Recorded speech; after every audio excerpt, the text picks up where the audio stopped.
Eh bien bonjour à tous. Nous revenons sur une terre un peu plein roi pour entamer l'article 9. Alors l'article 9, on va reparler de certaines réformes parce que ce sont des réformes historiques que je qualifierais d'historiques, voire de révolutionnaires dans le système et dans la façon de faire. Donc il y a quand même un degré d'urgence qui n'a pas eu d'équivalent depuis fort longtemps dans notre pays quand même. Nous sommes quand même à deux doigts de disparaître, hein, que ce soit sur un plan administratif, sur le plan global, hein, c'est-à-dire sur l'existence même de la structure d'indépendance de la France, puisque nous avons intégré l'Union européenne. Nous avons perdu notre monnaie nationale et nous sommes en train de perdre notre nation. Donc il y a quand même un degré d'urgence aujourd'hui qui, probablement dans l'histoire, n'a pas eu, n'a pas d'équivalent, on n'en a pas eu. Voilà. C'est pour ça que la France doit changer. Avant que l'Occident, et en particulier l'Union européenne, nous entraîne dans une faillite, dans une faillite et dans un démembrement qui soit total. Euh, Néanmoins, faut, voilà, la monarchie, certes, euh, mais une monarchie intelligente, une monarchie adaptée, adaptée à la modernité, adaptée au peuple du moment et pas au peuple d'il y a 200 ans, évidemment. Donc il faut une monarchie 2.0, il faut une monarchie qui reparte du commencement. Une nouvelle histoire peut s'ouvrir, il nous faut une nouvelle gouvernance et un nouveau système de gouvernance. La monarchie, néanmoins, ne vous promet pas la lune. Elle vous promet déjà un retour à la normalité. Mais alors, qu'est-ce que la normalité? Pour un Français d'aujourd'hui, j'écris le livre en 2024, mais la vidéo, je la fais en 2025. Alors en 2025, moi, je vous demande, qu'est-ce que la normalité? Eh bien, la normalité, pour un patriote, pour le patriote que je suis, la normalité, c'est notre indépendance politique. Donc c'est la sortie de l'Union européenne, c'est la sortie de l'OTAN, c'est le retour de notre monnaie. La monnaie, c'est quoi? Ce serait quoi? Ce serait un franc pour un euro, un nouveau franc pour un euro ancien. C'est le retour à un développement de l'agriculture durable et indépendante. La normalité, c'est le contrôle de nos frontières, c'est une sécurité pour tous, c'est une justice adaptée et équitable pour tous. C'est un retour à une forme d'abondance. Abondance ne veut pas dire insouciance. C'est le retour à la paix sociale. C'est des relations internationales équilibrées. C'est le retour à un rayonnement à l'international. La normalité, c'est tout simplement c'est condamner nos criminels, c'est pourchasser les fraudeurs et pourchasser les traîtres. C'est aussi une police de proximité, formée, respectueuse, dissuasive. La normalité, c'est des médias libres, respectant la neutralité, respectant un certain pouvoir de parole, sans cooptation, sans copinage, sans financement exagéré de fonds privés. C'est aussi des artistes libres. Liberté d'expression, certes, mais peut-être avec, sur des sujets particuliers, on peut établir une normalité autour d'une forme de neutralité sur la liberté d'expression, sur certains sujets. Évidemment, pas tous les sujets, mais sur certains sujets qui pourraient choquer à un ensemble de personnes, pas des personnes dans l'individualité, mais les masses. Voilà. Et tout dépend aussi chez nos artistes. Alors je pense à des humoristes que l'État a voulu bannir en disant ça, évidemment. Vous pensez tous à Dieudonné ou peut-être même à d'autres personnes. Mais bien plus que la blague elle-même, je veux dire, il y a la façon aussi de la conduire. Hein. Et il y a les mots sont importants, les mots sont forts. Voilà. Il y a différentes façons de faire passer un message. Hein. Et des fois, le message passe mieux quand les mots employés ou le ton employé n'est pas dans l'agressivité. Voilà. Donc, un retour à la normalité, c'est simplement aussi le retour au débat. Voilà. Retour à une vérité historique. C'est un retour à la vérité, la normalité. La normalité, ce serait aussi se méfier des lobbies, des grandes puissances financières et industrielles qui nous affectent depuis au moins la fin de la Deuxième Guerre mondiale. La normalité, c'est respecter le peuple, tout simplement. C'est l'écouter et y appliquer sa volonté. La nouvelle monarchie, elle veut établir en France, et de manière définitive, en inscrivant dans la Constitution le rôle intemporel de la monarchie, le rôle intemporel d'une volonté de protéger le peuple et de servir les intérêts du pays. La monarchie et le peuple travailleront en confiance, main dans la main, à travers une monarchie garante de la volonté du peuple et des intérêts à long et à court terme du pays, en cogestion quelque part avec les élus du peuple, reflet de la volonté populaire. Donc la France doit retrouver ses lettres de noblesse et sa grandeur à travers ces deux outils.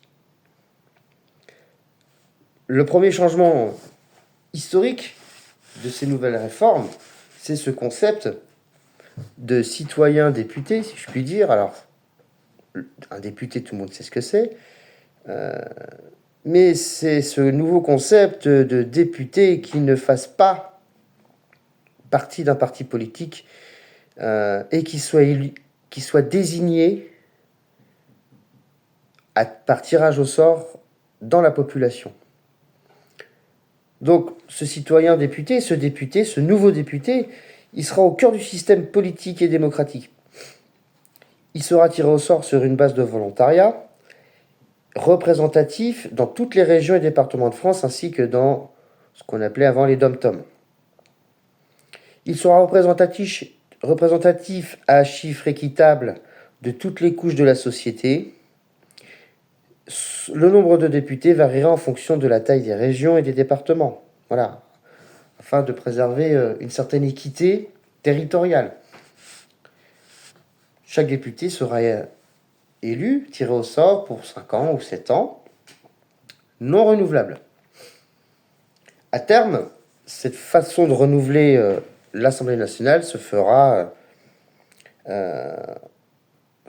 par moitié, par un système de tuilage, afin de ne pas pénaliser à la fois l'expérience de l'Assemblée en cours et de ne pas pénaliser non plus les travaux qui sont en cours. Ce député, lui, devra répondre au minimum à 3 critères fondamentaux. On peut en rajouter, mais globalement, il faudra avoir un casier judiciaire vierge, pas d'affaires de justice en cours, être de nationalité française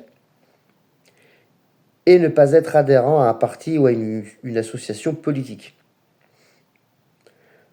Ce député aura à disposition un bureau d'agence qui sera on va dire, au niveau départemental, où siégera son secrétariat permanent, et en ce lieu même siégera l'émissaire royal à titre au niveau départemental. Comme ça, il travaillera aussi de concours avec l'émissaire royal du département, qui lui aura une autre mission, comme gérer le bureau de doléances, par exemple. Mais le secrétariat permanent du député sera aussi le bureau de doléances. Vous voyez, donc on ne pourra pas dire qu'ils ne sont pas au courant de ce qui se passe et de ce que veulent la population de leur circonscription, en tout cas. Donc le député aura pour mission principale, alors il n'y aura pas de surprise, étudier et voter les projets de loi du gouvernement, qui lui le fera en conformité avec la volonté populaire, d'étudier, de proposer des projets de texte à soumettre à l'Assemblée nationale, de prendre en compte, de respecter, de faire remonter les préoccupations de la population qu'il représente dans sa circonscription, et il devra rester en contact étroit avec les présidents des conseils régionaux, départementaux, ainsi que les émissaires du roi. C'est la base. Ainsi, ce député, il votera sans pris parti, sans pression politique et en son âme et conscience. Quand il votera, ce député, ou quand on lui demandera son avis, il devra s'exprimer pas en son nom propre, il n'aura pas donné, si vous voulez, son avis personnel, parce que c'est un peu l'impression qu'on a quand on regarde nos députés à la télévision, on a l'impression qu'ils donnent leur propre avis, et bien là, il devra s'exprimer au nom du peuple, parce que sa mission est de faire remonter les préoccupations du peuple. Donc il n'y a pas un sujet dans lequel si le député dans lequel il va se prononcer, qu'il n'aura lui-même pas testé ou sondé dans sa propre population. Comme ça, il aura l'avis du peuple. Il aura l'avis de sa circonscription et devra s'exprimer au nom de cette circonscription, et pas en son nom propre, et pas en donnant son avis personnel. Voilà. L'avis personnel du député, on s'en fout. Il n'est pas là pour ça. Le député sera placé au hasard, par tirage au sort, dans l'Assemblée nationale. Pourquoi ? Parce que les regroupements par affinité idéologique, politique ou toute autre forme d'affinité dans l'hémicycle, enfin qui pourrait rassembler un groupe de personnes dans l'hémicycle, ce sera interdit. Donc il n'y aura pas de regroupement de gens qui ont une affinité plus à gauche qu'à droite. On ne va pas diviser l'hémicycle avec, comme c'est le cas aujourd'hui, avec les républicains à gauche, au milieu les verts, à droite les rouges, enfin je sais pas, vous voyez ce que je veux dire. Là ce sera fini, ça, ils seront mélangés. Ils seront mélangés. Évidemment, la liste des mesures à prendre, voilà, c'est la base. Hein. Donc la liste, elle n'est pas exhaustive. Et ici, c'est vraiment les grandes lignes pour définir ce que peut être le futur député tiré au sort au sein de la population. Sur une base de volontariat, je le rappelle. Hein. Le député, il est volontaire. Voilà. Alors, il y a plein de questions autour de cette fonction. Oui, le salaire, est-ce qu'il a droit à des points de retraite, tout ça, c'est des détails quelque part. Hein, c'est des détails. Ce qu'il faut déjà à la base, c'est que ce soit des gens du peuple. C'est-à-dire qu'il n'y a pas de député qui nous vient d'un parti politique, qui n'a jamais travaillé, qui n'a jamais été chef d'entreprise. Il faut, au sein de cette Assemblée nationale, il nous faut à la fois des patrons de PME qui suspendent leur activité patronale pendant 5 ans ou 7 ans, comme une personne qui était à l'usine, comme sa voisine qui était femme de ménage, comme l'autre qui était commerçant, et puis voilà. Il faut des gens du peuple. Vraiment, des actifs du peuple. Maintenant, autre réforme historique. Alors ça, c'est pas unique en France parce que le terme, là, le terme a été aboli à la Révolution, mais disons que c'est une mesure historique dans le sens où elle s'inspire. Elle s'inspire de ce qu'il y a eu avant, sans le copier complètement. Hein. C'est ce qu'on appelle le système corporatif. Alors, le système corporatif au sein des métiers, il sera mis en place progressivement afin d'éviter tout changement brutal dans tous les secteurs qui seront concernés. Donc c'est simple, la mission de la corporation de métier. La corporation de métier, déjà, elle se constituera en différents conseils représentatifs, c'est-à-dire qu'au sein même de ce qu'on pourrait appeler un grand pôle, métier du bâtiment par exemple, tout ce qui est relatif au métier du bâtiment, donc le carreleur, l'électricien, le charpentier, le maçon, etc., tout ce qu'on peut rattacher, formeront à échelle départementale ou régionale, au minimum régional, devront élire des gens parmi les entreprises qui siégeront en conseil. Et ce conseil aura pour but de définir les conditions de travail, le temps de travail, les taux de rémunération, le taux horaire, voilà. Un maçon, c'est 11,65 € de l'heure, brut, net, enfin, vous voyez, ce genre de choses. Mais aussi le régime de retraite, comme je l'expliquais auparavant. Hein. Ainsi, chaque corps de métier, en respectant certaines règles de base prédéfinies par le gouvernement, pourra décider de lui-même. Voilà. Qui mieux que le boulanger peut statuer de l'avenir de la boulangerie. C'est ça l'idée, c'est ça le principe de la corporation. En tout cas de la corporation, comme moi je la vois. Il aura aussi pour mission, dans le respect hein, d'un minimum de règles imposées par l'État, de définir l'âge de la retraite, voilà, le départ minimum de la retraite, en prenant en compte tous les aléas de son métier, hein, la pénibilité physique ou la pénibilité physiologique, etc., selon les contraintes ou les avantages du métier. Ainsi, main dans la main, l'État et les corporations pourront financer conjointement les retraites. Le montant minimum, il sera basé de toute façon sur le coût réel de la vie. C'est-à-dire que si on définit le minimum syndical en termes de revenus au coût de la vie, et qu'on va dire qu'en 2027, le salaire minimum, c'est 1500 euros, parce que c'est basé sur le coût de la vie en 2027, le montant de la retraite, pour ceux qui partent en 2027, on peut le réfléchir comme ça, et puis après ça peut évoluer tous les ans, évidemment, ça dépend du coût de la vie. Et ce montant minimum de la retraite, pour ceux qui partent en 2027, sera du minimum de 1500 euros, et pourra augmenter progressivement si le coût de la vie augmente. Voilà, ça c'est l'idée. Mais l'idée maîtresse, en fait, c'est d'offrir aux travailleurs un pouvoir de décision, tout simplement, par leur représentation, et de définir l'avenir de leur profession. J'invite aussi à la réflexion, puisque ça peut offrir une certaine compétition, une compétitivité entre les entreprises, entre les professions elles-mêmes. S'il y a tant de problèmes dans certains métiers dans le bâtiment, c'est parce que, entre guillemets, la carotte n'est pas assez bonne. S'il y a des problèmes dans des professions dites ou ingrates, hein, dans le monde de la santé, il y a pas mal de professions qui sont un petit peu ingrates. S'il y a une pénurie de personnel, faut se poser les bonnes questions. Il faut peut-être améliorer les conditions de vie, améliorer les salaires, améliorer beaucoup de choses.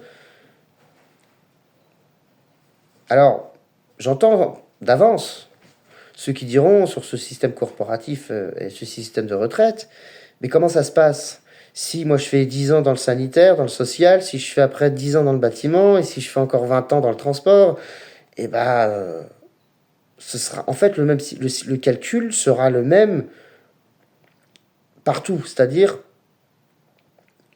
il suffira de calculer le point, de définir la valeur du point dans chaque métier, et si vous avez passé 10 ans dans tel métier, ça fait vous multiplierez le point par ces 10 ans et ça vous donnera le montant auquel vous aurez droit dans ce secteur de métier. Quand vous arriverez à 35 ans de métier, 40 ans de métier, vous aurez un droit à retraite avec toutes les annuités, comme on dit, comme aujourd'hui, dans le même système de calcul. Sauf que, si par exemple, les métiers du bâtiment estiment que le départ à la retraite doit se faire à 55 ans parce qu'ils ont une pénibilité particulière, alors que dans les métiers de l'administration, admettons, on est un départ qu'à 61 ou 62 ans, il sera interdit, pour celui qui a passé 20 ans ou 30 ans dans l'administration, de demander, entre guillemets, un changement de métier dans les métiers du bâtiment pour les 3 ou 4 dernières années de les 3 ou 4 dernières années de travail, de le faire pour pouvoir bénéficier de la retraite à 55 ans des métiers du bâtiment. Donc il faudra mettre des garde-fous, c'est-à-dire que pour avoir la retraite des métiers du bâtiment, admettons, à 55 ans, il faudra au moins avoir passé 20 ans dans ce domaine, au moins 20 ans. Hein. Comme aujourd'hui, on n'est plus sur un modèle professionnel où on a de moins en moins de gens qui passent toute leur vie dans le même corps de métier. Il y a beaucoup de gens qui, un peu comme moi le premier, qui fait un petit peu de tout, comme on dit. et ben, il ne faut pas que ces gens-là soient pénalisés ou non plus. Donc voilà, tant de temps de présence dans ce domaine, ça équivaut à tant de points cotisés, ça fait en termes de somme, ça fait tant à la fin de... en droit à retraite, point. Voilà. Voilà, mais de toute façon, le chantier est costaud et ça va mettre du temps à se mettre en place. Il y aura d'abord, d'ailleurs, avant de parler des retraites, il faudra d'abord créer les corporations et déjà améliorer les conditions de vie dans chaque métier. Sachant que l'acteur principal en fait de la retraite, quand je dis c'est 50-50, c'est-à-dire que sur une retraite à 1600 euros, vous avez 800 euros qui vient de l'État et 800 euros qui vient de la corporation elle-même. Donc chaque travailleur aura une retenue sur son salaire de cotisation pour son métier. Donc si vous, plus nombreux vous serez dans votre secteur d'activité, moins votre cotisation normalement sera importante. Ce qui invite à une certaine compétitivité aussi entre les différents secteurs d'activité. Voilà. Parlons maintenant des partis politiques. Parce que aussi, si tu veux une réforme historique, au moins pour la Ve République. Aujourd'hui, on va dire que l'idéologie globale des politiciens, elle a pris le pouvoir sur leurs compétences. Hein. Parce que chaque parti se revendique un peu de ses idées, mais en réalité, les idées, elles sont populaires à la base. Et ils ne font que comment dire, que nous voler un peu. Ils nous volent un peu la vedette. Les partis politiques se servent des faiblesses et se servent des idératas du peuple pour se justifier. Mais en fait, ils ne servent à rien. En fait, on n'a pas besoin d'eux. Ça fait trop longtemps que les partis politiques, ils n'ont eu de cesse que de nous diviser. Ils se sont laissés gangréner par la corruption, par le carriérisme, par le copinage, par les magouilles, les arrangements, les affaires de justice. Enfin, on va pas... Voilà. C'est devenu une espèce de scène de théâtre à ciel ouvert, où chacun remplit un petit peu son rôle, où chacun veut être en lumière. Et voilà, le parti politique, c'est le carriérisme à l'état pur. Voilà, il se fiche de savoir concrètement ce que nous pensons. Hein. C'est pour ça que la monarchie, elle veut rétablir l'ordre social là-dessus et faire perdurer une politique générale équilibrée. Voilà. La monarchie doit remettre à sa place les partis politiques et le rôle qu'ils jouent dans la société. Donc les politiciens qui nous viennent des partis politiques, ils ne doivent plus voter les lois. La loi, c'est le peuple. Donc le parti politique aura pour vocation d'être une forme de vivier, entre guillemets, pour nommer des fonctionnaires ou des hauts fonctionnaires d'État au sein d'un gouvernement ou assimilés à l'État, en fonction, attention, en fonction du niveau d'études et en fonction des compétences. D'accord ? Il ne s'agit pas de remettre à nouveau un plombier au ministère de la menuiserie. Hein. Voilà. C'est en fonction des compétences. La création des partis politiques, elle devra respecter un cahier des charges strict et le maintien même, l'existence même des partis politiques devra respecter un cahier des charges et une réglementation stricte. On en a déjà un petit peu parlé, mais rien que le fait que les partis politiques ne doivent se financer que par les cotisations à jour de leurs adhérents, ça évitera à des lobbies financiers importants ou à des lobbies industriels importants toute forme de copinage, toute forme de corruption et tout financement un peu occulte vis-à-vis des partis politiques, et ça évitera aussi aux partis politiques de trop s'endetter. Déjà, on verra bien qui survivra à cette mesure, puisque tous les partis connus sont financés de manière un peu sauvage, à coups de millions, et en réalité, ils ne se rendent vraiment utiles de manière cooptée qu'aux élections qui sont moitié trafiquées déjà, moitié magouillées. Donc, je serais curieux de savoir s'il y a vraiment... si tous ceux qui votent pour ces partis, qui sont un peu obligés de voter pour ces partis tous les 5 ans, ou quand c'est des municipales, Je serais curieux de savoir s'ils sont vraiment adhérents et si vraiment ils cotisent quelque chose. Là, on verra si les partis politiques survivront à cette mesure. Ensuite, le fait de rendre inéligibles des acteurs des partis politiques au sein du gouvernement parce qu'ils ont des casiers judiciaires ou parce qu'ils ont des affaires judiciaires, déjà, je pense qu'on aura déjà bien fait le tri des patates aussi. Voilà. La réforme qui concerne la paysannerie, hein, l'agriculture, et une réforme aussi qui concerne en même temps la gestion des terres. Faut repartir du principe, un principe fondamental, que nos agriculteurs, voilà, nos paysans, ils sont essentiels, ils sont indispensables à l'équilibre du pays et à l'indépendance nationale. La gouvernance française et l'Union européenne assassinent progressivement l'agriculture. Et malgré une passion et une volonté acharnée, ils sont condamnés à travailler pour des salaires de misère. Et c'est bien la passion qui les fait survivre plus que l'argent. Notre terre, c'est quand même notre bien le plus précieux. L'essence même de notre pays, l'essence même de notre histoire, de notre culture, il faut le préserver. Donc nos paysans, ils devraient vivre convenablement de leur passion sans avoir à soucier constamment des prix du marché et du commerce international. Il faut renationaliser tout ça. Au-delà de la qualité évidente qu'ils pourraient faire, qu'ils pourraient produire, il faut retrouver cette autonomie, il faut retrouver cette liberté nutritive. Il faut retrouver l'abondance, et une abondance responsable. Bien au-delà des mesures d'urgence financières à prendre pour eux, pour les agriculteurs, il faudra mener une politique à long terme, sur 20, sur 30 ans, minimum. Il faut réinstaller l'agriculture en France. Il faut retrouver le million d'agriculteurs. Je dis bien le million d'agriculteurs. Moi, je suis consterné de voir, dans ma région par exemple, le nombre d'anciennes fermes, de fermettes, qui étaient des propriétés familiales, tombées en décrépitude, à l'abandon. Et souvent, les problèmes de succession, ils sont pour quelque chose, on en a parlé tout à l'heure. Tout ça, c'était des agriculteurs. Il y a 50 ans, il y a 100 ans, tout ça, c'était le million d'agriculteurs qui nous manque.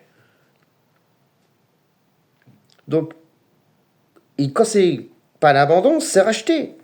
C'est racheté par des gens qui rénovent, alors tant mieux. Heureusement, ils sauvent un peu le patrimoine. Mais souvent, comme c'est le cas chez moi, c'est racheté par des gens qui ont les moyens. Et les moyens, aujourd'hui, c'est plus les Français qui les ont. C'est les Hollandais, c'est les Anglais, c'est des gens qui ont un autre pouvoir d'achat que nous. Donc vous voyez, même quand on parle d'immigration, on peut aussi parler de ça. C'est-à-dire, est-ce qu'il est vraiment normal, sans leur jeter la pierre, Ils sauvent une partie de notre patrimoine aussi. Mais quand on parle d'immigration, voilà, que ce soit toujours les mêmes qui rachètent tout. Ils rachètent même des villages entiers, j'entends. Et ils s'installent à long terme. Voilà. Remettons des agriculteurs. Il faut repeupler nos prairies. Il faut augmenter nos élevages. Il faut augmenter nos cultures. Il faut optimiser avec bon sens tout ça. Il faut produire par nous-mêmes et exporter nos excédents. Tout ce que la France peut produire grâce à son climat tempéré et à la diversité de ses territoires, il faut le mettre en œuvre rapidement et durablement. Tout ce qu'on ne peut pas produire, on peut l'importer. Évidemment. L'objectif étant de pouvoir tout produire, enfin, en grande partie, tout soi-même. Bien sûr, on n'a pas le climat pour faire des fruits exotiques, d'où le fait que ça soit des fruits exotiques d'ailleurs. Ça s'appellerait plus comme ça sinon. Il faut supprimer cette forme de concurrence qui fait tant, à l'international évidemment, qui fait tant peur à nos agriculteurs. Et quand je dis nos agriculteurs, c'est pas que les éleveurs, c'est toute l'agriculture. C'est bien sûr. Bien sûr. Pourquoi on achèterait des tomates espagnoles? Parce qu'elles sont produites moins chères, mais elles sont moins bonnes. Donc il faut rééquilibrer tout ça. Il faut vraiment qu'on repeuple l'agriculture française. C'est indispensable. Mais à cela, c'est pas tout. Il faut quand même ajouter une politique de respect de la terre, des sols, des eaux, politique de l'eau et de l'air. On doit interdire l'achat de nos forêts, de nos vignobles et tout autre bien public appartenant au patrimoine. Donc on doit parfois reforester, on devra parfois laisser en jachère, on devra rétablir un équilibre naturel dont la Terre elle-même a besoin. Il faudra aussi largement débétonner à des endroits, en particulier peut-être dans les villes, remettre un peu de couleur, un peu de verdure dans ces villes. Vous me direz, c'est ce qu'ils font déjà dans certaines villes. Merci les écolos, sauf qu'ils le font très mal et ils le font au détriment de la population locale et en particulier des commerçants. Hein. Donc oui, c'est bien de mettre des arbres, mais laissez libre circulation. Hein. Laissez la circulation aux voitures, qu'elles puissent un minimum pouvoir s'arrêter devant les commerces. Et pour ça, en fait, les communes, elles auront un rôle clé, un rôle important dans cette politique d'aménagement et de réaménagement du territoire. Les paysans et les pouvoirs publics doivent pouvoir travailler main dans la main et devront trouver des solutions efficaces à échelle locale et des solutions peu coûteuses. Il faudra faire face aux aléas du climat. Alors, pareil, hein, j'entends des choses là-dessus. Mais à l'échelle de l'agriculteur, le climat ne devrait pas être un problème. S'il fait trop chaud, il devrait avoir assez de réserves d'eau pour pouvoir survivre à une canicule. Et s'il fait trop froid, il doit pouvoir mettre en place des dispositifs qui puissent au moins sauver une partie de ses récoltes. Et ça s'anticipe. Voilà, ça s'anticipe. On doit mettre en place, lié à l'agriculture, une écologie de bon sens. Et pas une écologie punitive. Hein. Tous les acteurs de l'agriculture, de l'agronomie, de l'agrologie même, et les politiques locales doivent travailler ensemble au rétablissement de l'avenir agricole. Les dom-toms ne seront pas oubliés. Nous devons trouver des solutions pérennes afin de dynamiser l'agriculture, la pêche et l'industrie dans nos outre-mer et dans les outre-mer, hein, et rétablir une pêche sur le territoire national, une pêche équitable, bien sûr, parce que nos pêcheurs ne doivent pas être oubliés. Ils sont de moins en moins nombreux, et au même titre que les agriculteurs, les pêcheurs doivent retrouver, ce secteur doit retrouver tout simplement à la fois son autonomie, mais aussi elle doit augmenter. Tout simplement, la pêche doit retrouver la pêche qu'elle était il y a peut-être 100 ans, 50 ou 100 ans, en faisant, dans le respect, bien sûr, du monde aquatique. Hein, parce qu'on doit trouver des solutions. On doit trouver des solutions à long terme pour leur survie. Tout en faisant aussi en sorte que les produits de la mer ne soient pas des produits de luxe un jour. Hein. Donc il faut trouver des solutions, tout simplement. Et ça va se faire dans le temps. Mais il faut être à l'écoute du peuple et à l'écoute des professionnels. Il n'y a qu'eux qui sauront nous donner les solutions. Voilà, on en a fini avec ce point-là. Prochain point un peu, je ne vais pas dire historique, mais qui va marquer son époque. C'est ce que j'appelle moi la grande réconciliation. Voilà. La réconciliation du peuple avec son histoire. La réconciliation nationale, elle s'imposera d'elle-même lorsque la vérité éclatera. La vérité sur notre histoire, mais pas que. La monarchie, elle, accompagnée du président de la nation, feront toute la lumière sur la réalité du monde, feront toute la lumière sur la réalité de l'Europe et de la France.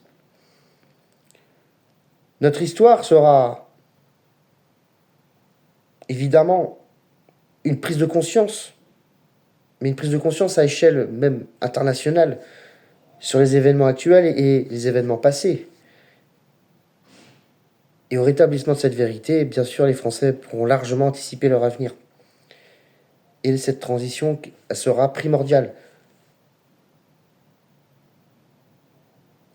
La France a toujours été un point central et stratégique en Europe. Et sur un plan territorial, elle est au carrefour entre, on va dire, les forces de l'Ouest et les forces de l'Est. L'Europe, et c'est la position globale de l'Europe, voilà. Donc la France, dans sa dimension sacrée, multiséculaire, elle doit à nouveau être, on va dire, pas sur un piédestal, mais elle doit retrouver sa place, son importance au rayonnement international. Et tout au départ, déjà, un rayonnement à l'échelle européenne.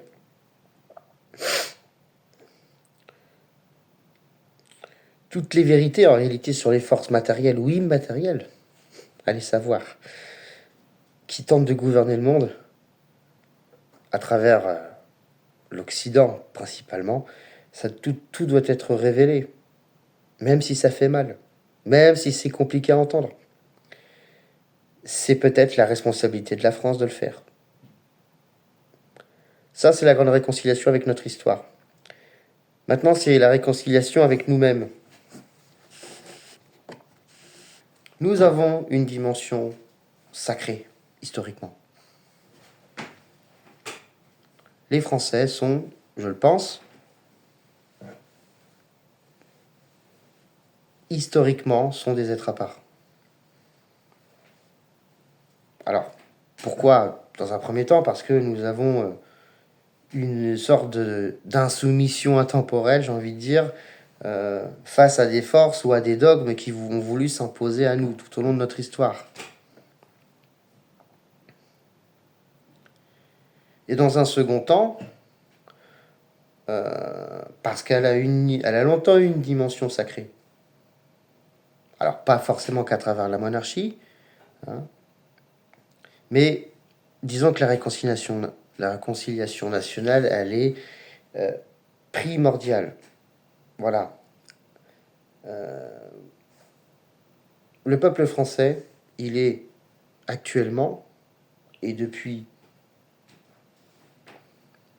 14 ou 15 siècles maintenant,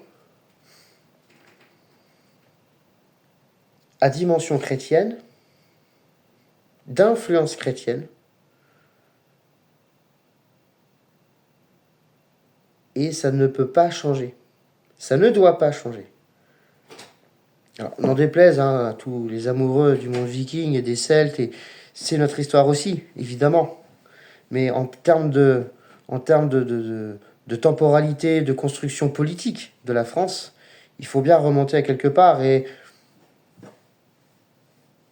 le baptême de Clovis est un bon compromis, tout simplement. Alors oui, on peut remonter à Vercingétorix, bien sûr. Mais est-ce que le monde de Vercingétorix, c'est la France? Ce sont nos ancêtres, probablement aussi, mais structurellement, je dis politiquement, structurellement, c'est pas la France qu'on connaît. Voilà. Il faut bien partir de quelque part. Aujourd'hui, la France, elle est en train de devenir une salade niçoise de mœurs, de peuples, de religions. Et on doit faire la paix avec ça. On doit rassembler, quelle que soit notre origine sociale, notre foi, qu'elle aille vers un Dieu ou vers un autre, ou vers une philosophie, ou vers d'autres choses plus modernes.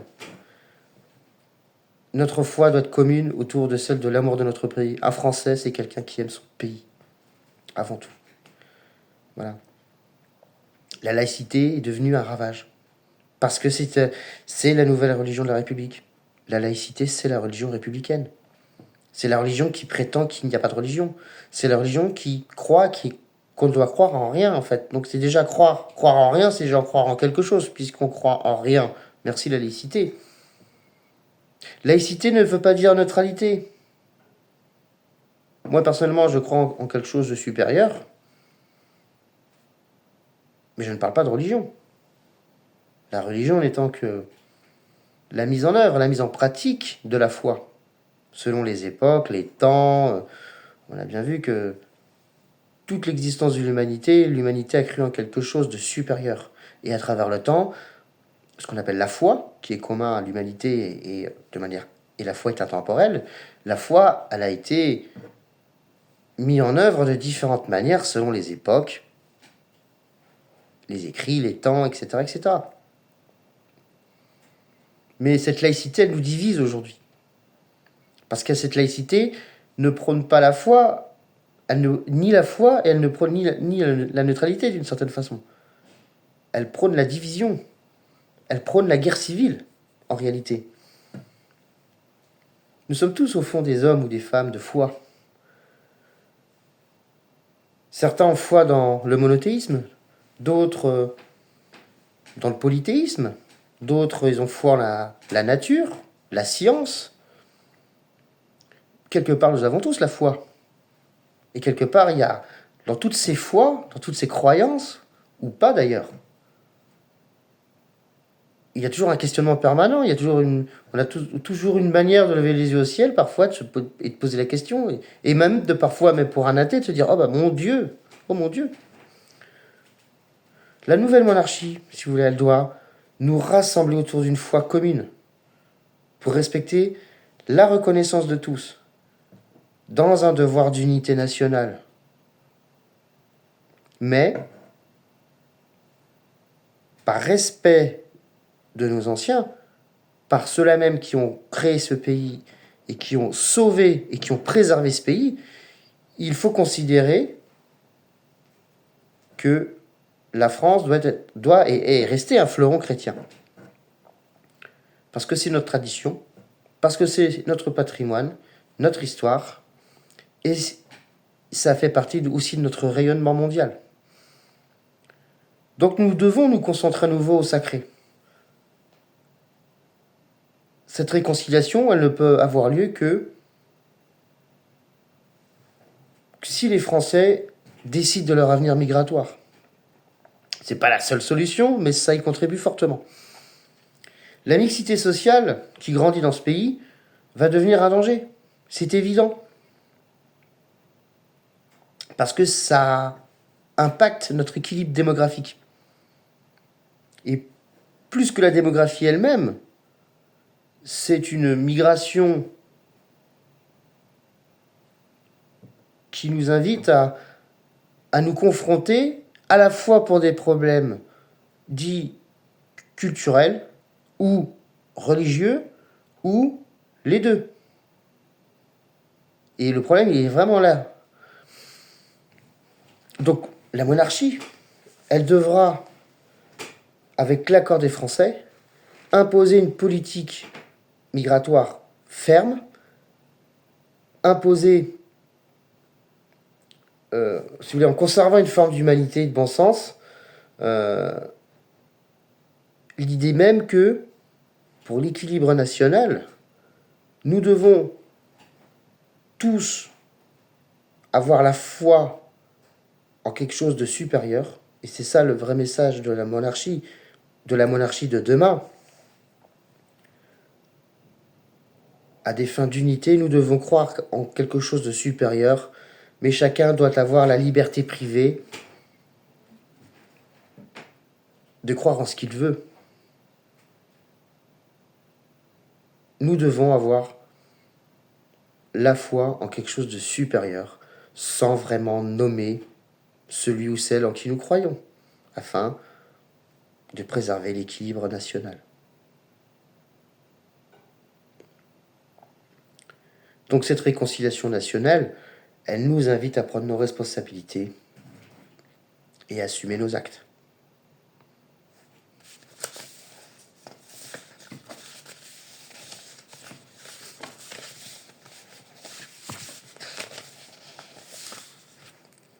Alors le prochain levier important, évidemment, ce sera sur l'écologie.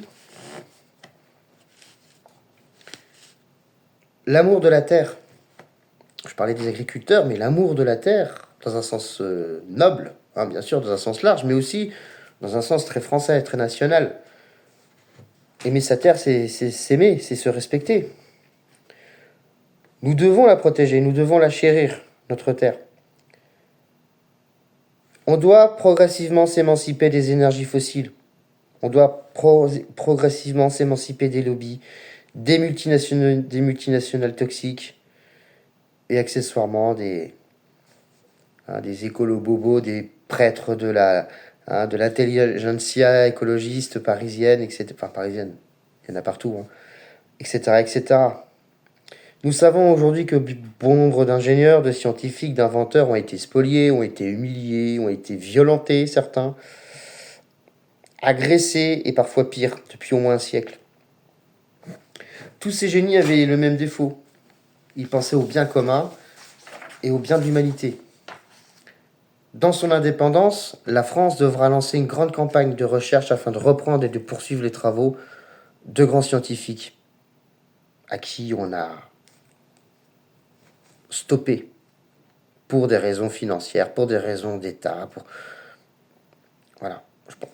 Il y a Nikola Tesla, mais il y a bon nombre de personnes au XXe siècle à qui on a fait fermer le laboratoire, à qui on a eu, qui a été agressé, qui sont morts dans une misère noire, parce que ça arrangeait pas les pouvoirs financiers, politiques, industriels du moment. Donc, on doit retrouver déjà notre autonomie énergétique sur l'électricité, bien évidemment pour commencer, et afin de commencer une transition écologique durable. On peut imaginer rapidement que dans l'attente de résultats, des résultats concrets hein, sur les grands travaux dont on a déjà parlé, que des solutions écologiques simples peuvent être mises en œuvre. Le biocarburant, à base de déchets, est une solution rapide, je pense, à mettre en œuvre, puisque ça existe déjà hein, à l'étranger. Un carburant de synthèse, pourquoi pas, avec à base de pétrole, mais à titre transitoire. Ou sans pétrole, qui sera compatible avec nos voitures. Je suis par contre plus mitigé sur la voiture électrique parce que ça a ses limites, ça coûte de l'argent. Et est-ce que c'est si écologique que ça? La question reste ouverte. On doit inventer ou réinventer des moteurs, voilà, électriques certes, mais sur la base de ce qu'avait fait Nikola Tesla, peut-être, sur l'énergie libre. Et bien sûr, voilà, tout ce qui est bon à prendre est bon à prendre en termes d'idées, en termes d'inventivité. Concernant notre air, notre espace aérien, il faudra faire toute la lumière sur ce qu'on appelle la politique de géo-ingénierie, les chemtrails. Hein. J'entends beaucoup de choses là-dessus depuis beaucoup trop longtemps. J'observe moi-même beaucoup de choses étranges, moi-même personnellement. Hein. Il suffit de lever les yeux au ciel, en fait, hein, pour se rendre compte qu'il y a des bizarreries. Hein. On parle aussi de ce qu'on appelle les largages atmosphériques, etc., etc. Soi-disant pour lutter, alors il y a 20 ans c'était du complotisme, il y a 10 ans c'était encore du complotisme, aujourd'hui bon, on parle de largage atmosphérique pour des raisons de lutte contre le réchauffement climatique. Il faudra mener une enquête sérieuse là-dessus. Voilà. Individuellement, je dirais que chaque Français doit continuer à œuvrer pour lutter contre la pollution et le gaspillage. Ça c'est à l'échelle individuelle, c'est fondamental.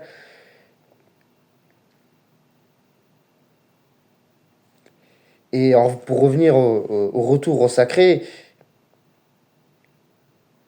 c'est comme un retour au sacré. Il faut qu'on essaye de désacraliser l'argent, désacraliser la consommation, de revenir à des choses plus saines et plus simples, hein, que de dépendre toujours de ces dogmes-là. On doit revenir à une forme d'abondance, d'autosuffisance, hein, à une forme de bon sens et à la simplicité. Chacun à son niveau. Alors concernant maintenant les régions et les départements, la nouvelle organisation donnera logiquement plus d'autonomie aux régions et aux départements. Voilà. La politique de décentralisation sera faite progressivement afin de donner ou de rendre certains pouvoirs à nos régions et à nos départements.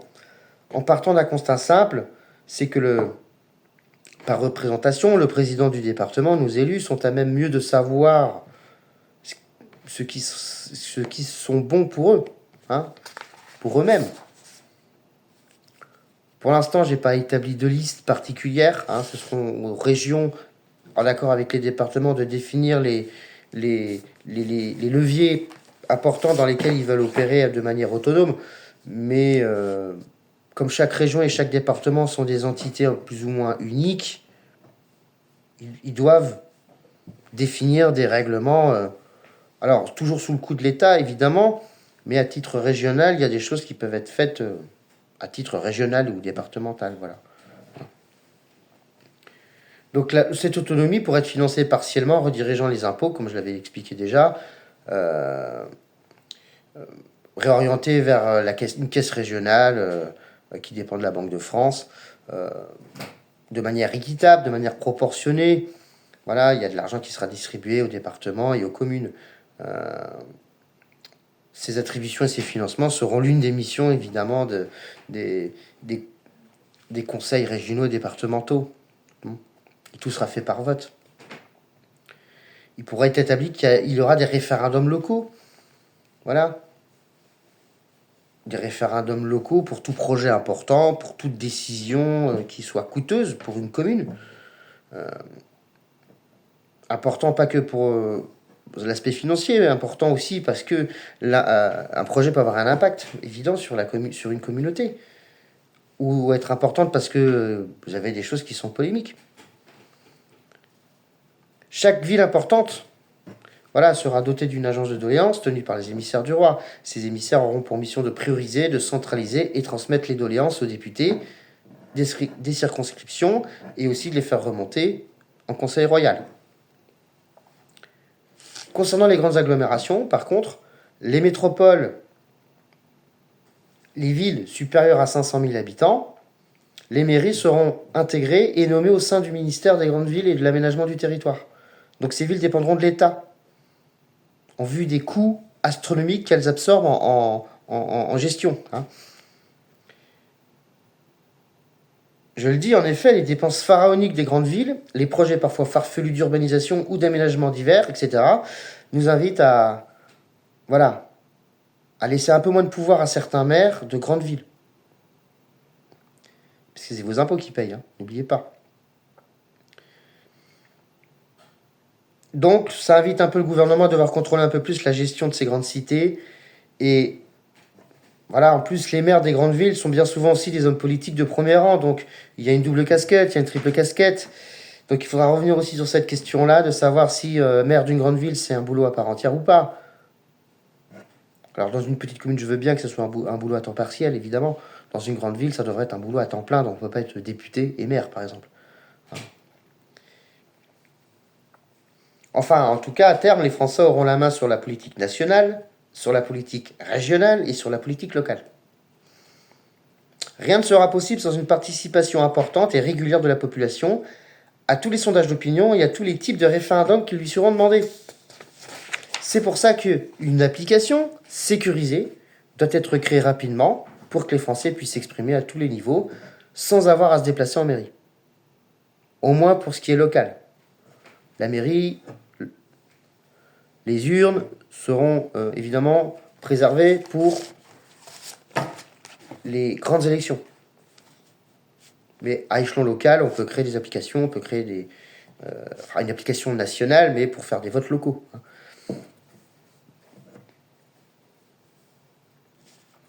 L'objectif, c'est de dire quoi? C'est de dire aux Français, devenez acteurs de votre vie. Voilà, c'est fini pour le titre 9. Merci de votre écoute. La vidéo était un peu plus longue que prévu. Et on va prochainement terminer sur l'article 10 et la conclusion simple de ce petit ouvrage. Je vous remercie et vous souhaite une bonne journée.